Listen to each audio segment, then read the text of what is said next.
CISD leaders are proposing millions of dollars in cuts to next year's budget. It comes after voters rejected a property tax hike back in November. The district says the cuts are needed because costs are rising and state funding is not keeping up. KVUE's Daniel Perot is here in the studio with a closer look at the budget cuts the district is proposing. Daniel.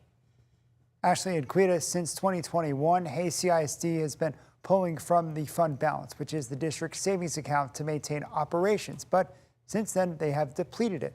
For years, district leaders say that state funding has not kept pace with inflation. They say it's left them with no choice but to make some painful decisions.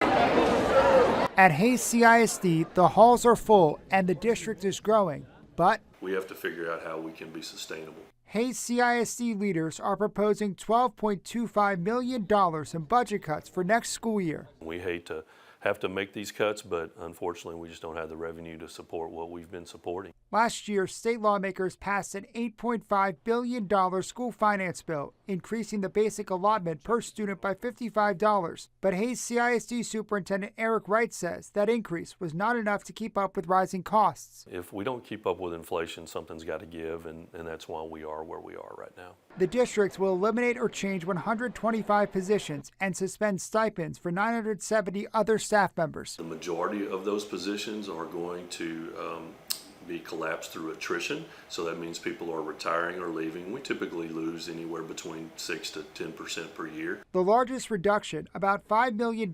comes from increasing class sizes across all grades, eliminating 63 teaching positions. When you cut positions and you raise class sizes, it's going to hurt, and you'll have a little less individual attention. Central office staffing cuts will save an additional $2.7 million, and suspending the stipends could save around $2.28 million. Fine arts, library services, athletics, and social services programs would also face reductions. Some of the C teams that we had at middle school and some of the B teams that we had at the high school, those will disappear. The district is also proposing selling land it owns, increasing school facility rental fees, and creating a virtual school program to increase funding and revenue for the district. If we get more revenue, then we'll be able to add some of these things back that we're taking away, hopefully. Wright says there are no easy cuts, but he tried to focus these changes on areas where he feels the district can handle some additional stress. What's going to be hard is for all of the employees behind the scenes, because they're going to be asked to do more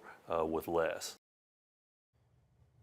The district's Board of Trustees still needs to approve the cuts. They're expected to discuss them at a meeting on Monday night. If approved, they'll take effect on July 1st. In the studio, Daniel Perot, KVUE News.